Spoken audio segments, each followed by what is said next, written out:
Res sub judice.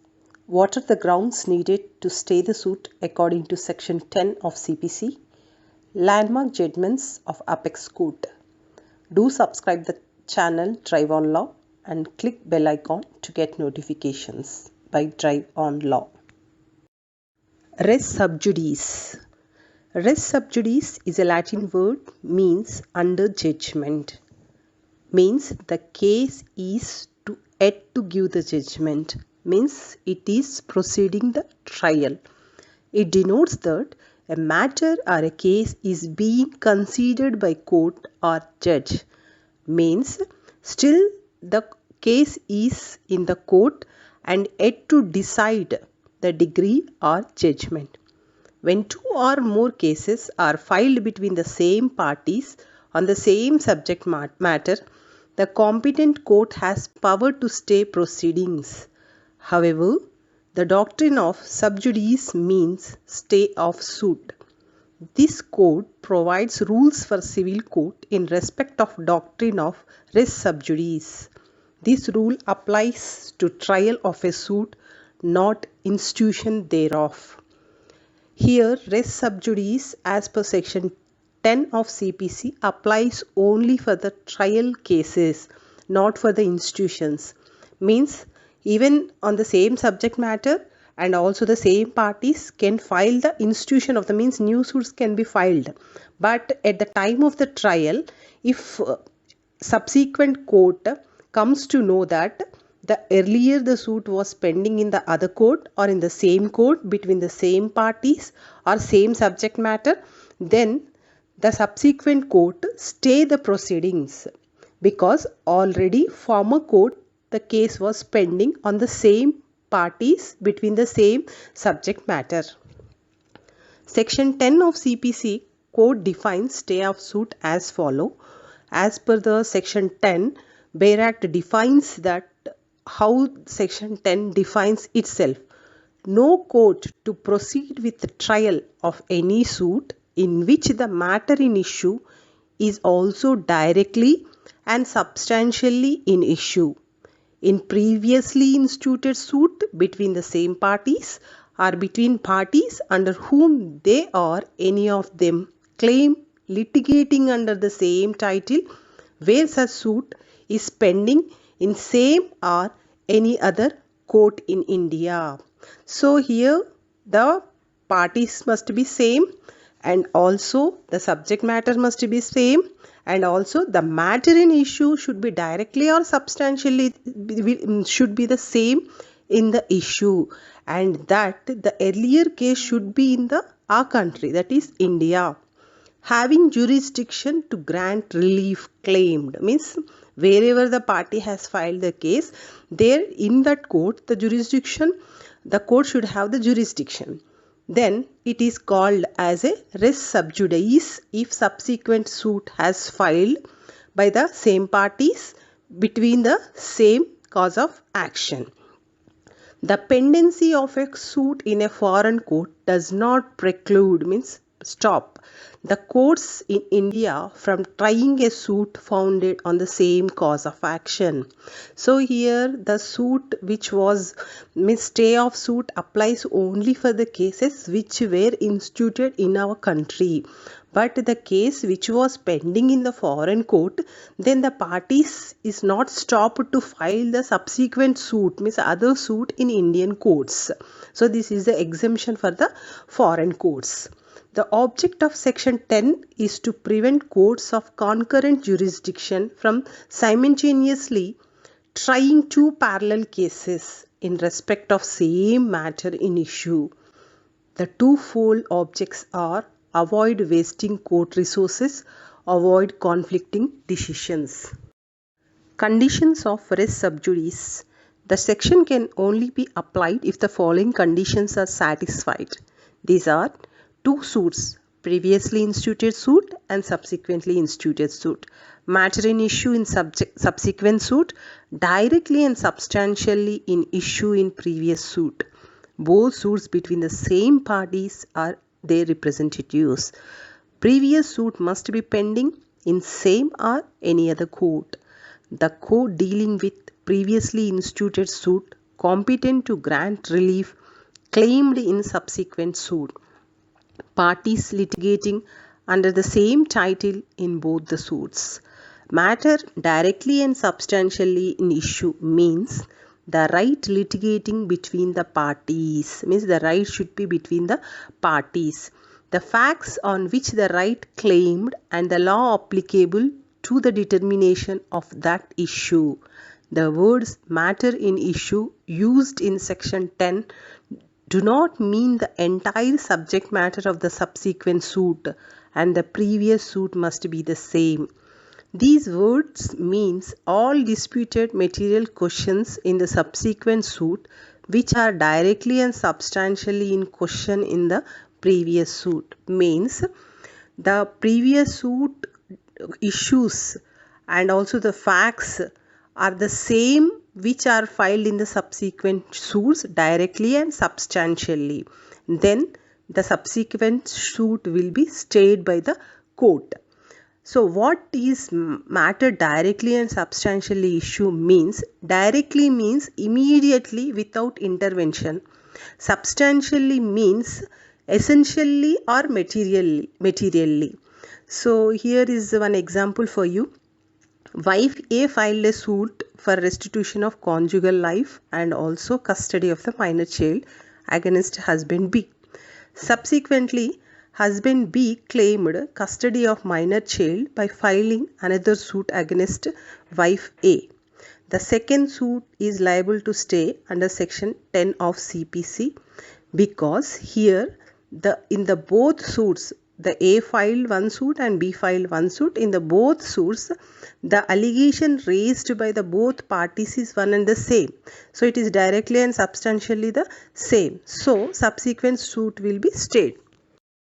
The main purpose of res sub judice is the section 10 intends to protect a person from multiplicity of proceedings and to avoid a conflict of decision.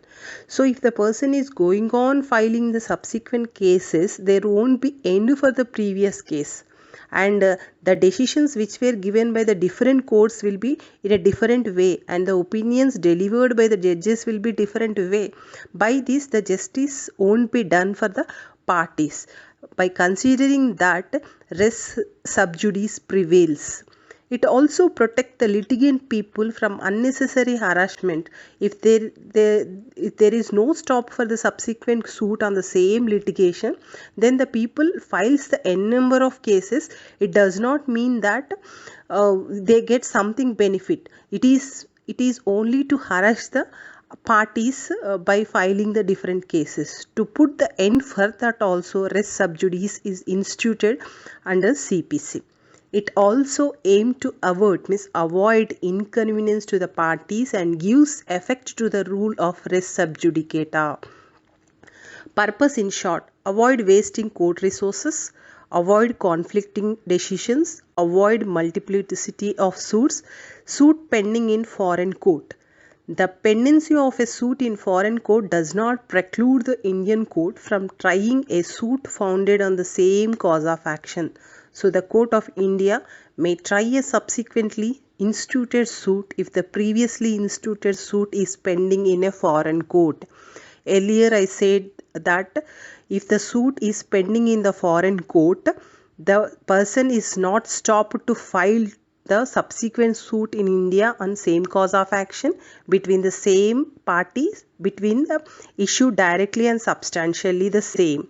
Here is the example for you. A husband filed a divorce petition against B wife in USA court. The petition was pending. Meantime, B came to India and she filed a divorce OP on A in family court Hyderabad. The subsequent petition of B filed in family court Hyderabad will not be stayed because the suit pending in foreign court not preclude the subsequent suit in India. When res sub judice not apply, court cannot apply this section where point at issue are distinct and different, or even where there are some issues in common and others are different issues. This section is also not applicable between the suits where although the parties are same, but the issues are not the same. Means to apply res sub judice, the issues and also the parties to be same. If the issues and the parties are differ, it won't apply. Even the parties are same but the issues are differ, then res sub judice not applies. There are two illustrations for you to understand. A, an agent of B at Hyderabad, agreed to sell goods of B in Vijayawada. A, the agent, filed suit for balance of accounts in Vijayawada. B sues the agent A for accounts and his negligence in Hyderabad. While the case was pending in Vijayawada, in the case, Hyderabad court is precluded from conducting trial and Vijayawada court directed to stay of proceedings against Hyderabad court. So here A, an agent of B, already filed the case in Vijayawada court. B filed the subsequent case in Hyderabad. So earlier the case was there in Vijayawada. So the Vijayawada court has given the directions to the subsequent court, that is the Hyderabad court, to stop the proceedings, to stay the proceedings. So other example is A and B entered into contract for the sale of machine. A first filed a suit against B at court Bombay demanding recovery of entire amount paid. Subsequently, B filed a suit against A at court Delhi demanding rupees 18,000 and outstanding balance in balance. In A suit, B took a defense that since both the suits are on similar issue, A suit should be stayed. Here, the Delhi court given the judgment that, however, the Delhi held that since A suit is first suit, so A has filed the suit first, so the first suit will prevail and the subsequent suit, the facts are the similar, thus the subsequent suit is liable to be stayed, not the earlier suit as per the section 10 of CPC. The rule applies to trial of a suit and not the institution thereof. It also does not preclude a court from passing interim orders such as grant of injunctions or stay, appointment of receiver. However, applies to appeals and revisions. It means the rule 10 applies only for the trial of the suits, not for the institutions. So institutions can be n number of cases between the same subject matter or between the same parties when the issue is direct and substantially the same. But when the trial is started on the same parties and the same subject matter, then the subsequent subsequent suit will be stopped. So the object of the rule containing in section 10 is to prevent courts of concurrent jurisdiction from simultaneously entertaining and adjudicating upon two parallel litigations in respect of the same cause of action and the same subject matter and the same relief. The policy of law is to confine a plaintiff to one litigation, thus obviating the possibility of two contradictory verdicts by one and the same court in the respect of the same relief. The main purpose of this section is to stop the multiplicity of the suits by the same persons for the same relief on the same cause of action. If we entertain such types of suits, then the courts which are giving the verdict will be different. The opinion of the judge will be different and the reliefs will be different. So here the justice won't be done for the parties who are knocking the court for the reliefs. So landmark judgment cases are Indian Bank versus Maharashtra State Cooperation Marketing Federation. In this, Supreme Court held that the rule applies to trial of a suit and not the institutions thereof. It also does not preclude a court from passing interim orders such as grant of injunctions or stay, appointment of receiver, etc.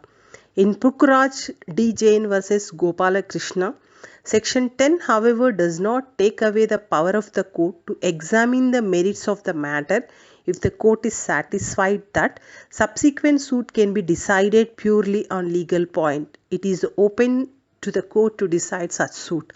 Means, while the court is deciding the subsequent suit, it comes to the conclusion that it is a purely legal point. So in such cases the decision is needed. Then in those cases the court can proceed with the subsequent suit also. In Indian Bank versus Maharashtra State Cooperation Marketing Federation Limited, the Supreme Court held that civil court should not proceed with the trial of any suit in which the matter in issue is directly and substantially in issue in a previously instituted suit between the same parties, and the court before which the previously instituted suit is pending is competent to grant the relief. In Annamalai Chetty versus B.A. Thurnil, the object of the section is to protect a person from a multiplicity of proceedings and to avoid a conflict of decision. It also protects the litigant people from unnecessary harassment. Alimalla versus Sheikh, the doctrine cannot be applied when the point at issue are distinct and different, or even where there are some issues in common and others are different issues. So, inherent powers of the court under section 151 CRPC. As per section 151 CRPC, court is given some inherent powers and it can use the inherent powers at their discretion. So, the effect of the doctrine is that the court may direct the stay in the subsequent proceedings, but the court also can exercise inherent powers to stay. It provides that although the provision of section 10 is mandatory, this provision has not taken away the court's inherent power under section 151 so as to stay the proceedings on the facts and circumstances of a given case to secure the end of justice, where section 10 is not applicable. Therefore, the court may use its inherent powers to secure the ends of justice when section 10 is not applicable. Even to prevent abuse of process of law, the court may stay former suit too by applying inherent powers. Here, the difference between the section 10 and 151 is section 10 is a mandatory provision, but section 151, here the court can use or may not use, means here the court has a complete discretionary powers to use, and it depends upon the particular case and facts and circumstances. So as the court has a discretion basing on the facts and circumstances, the court may use the inherent powers. So it is wholly the discretion of the court to use the inherent powers. Sennaji Kapuchand versus Pannaji Jevchand. With respect to interlocutory interim orders, these can be considered as an exception to the doctrine of res sub judice. Certain orders can be passed without a trial, such as attachment. Hence, such orders are not affected by res sub judice. So, the rule of the res sub judice only bars the trial and does not bar the court from adjudicating upon the interlocutory orders, such as the appointment of receiver, injunctions, or attachment. Ram versus Devi Dayal, there is no bar on the power of the Indian court to try a subsequent instituted suit if the previously instituted suit is pending in the foreign court. So, the explanation of section 10 of CPC says that whenever there is a case pending in the foreign court, it does not preclude the Indian court to proceed with the case between the same parties and the same litigation. This is about the res sub judice. Please do subscribe the channel Drive on Law and click bell icon to get notifications and by Drive on Law. Next class is about the res sub judicata.